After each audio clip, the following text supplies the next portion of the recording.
দেশের প্রয়োজনে সেনাবাহিনীর সকল সদস্যকে সর্বোচ্চ দায়িত্ব পালনে প্রস্তুত থাকার আহ্বান জানিয়েছেন সেনাপ্রধান জেনারেল ওয়াকারুজ্জামান।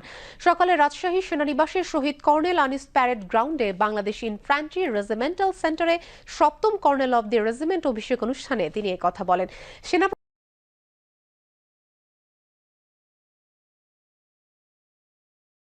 অস্ত্র সরঞ্জামাদির সংযোজন সহ উন্নয়ন কল্যাণমুখী কার্যক্রম অন্তর্ভুক্ত রয়েছে।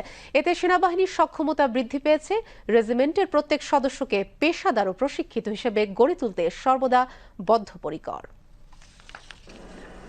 আমি কর্নেল অব দি রেজিমেন্ট হিসেবে বাংলাদেশ ইনফ্যান্ট্রি রেজিমেন্টের আভিযানিক সক্ষমতা ও যুদ্ধ উপযুক্ততা বৃদ্ধির চলমান প্রক্রিয়াকে আরও বেগবান করব ইনশাআল্লাহ।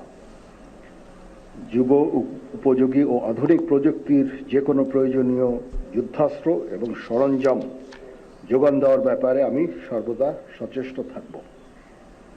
ইতিমধ্যে আমরা ইন্ডিজিনিয়াস ডিফেন্স ইন্ডাস্ট্রি তৈরির কার্যক্রম শুরু করেছি, যা আমাদের সক্ষমতাকে অনেকাংশে বৃদ্ধি করবে এবং আত্মনির্ভরতাও অনেকাংশে বৃদ্ধি পাবে।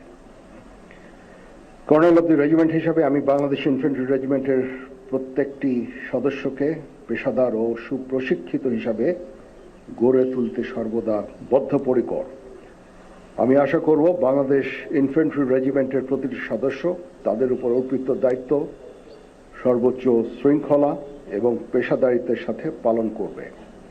এই রেজিমেন্টের প্রতিটি সদস্য দেশের যে কোনো প্রয়োজনে স্বতঃস্ফূর্তভাবে দায়িত্ব পালন করবে এবং প্রয়োজনে নিজেদের জীবন উৎসর্গ করতে প্রস্তুত থাকবে।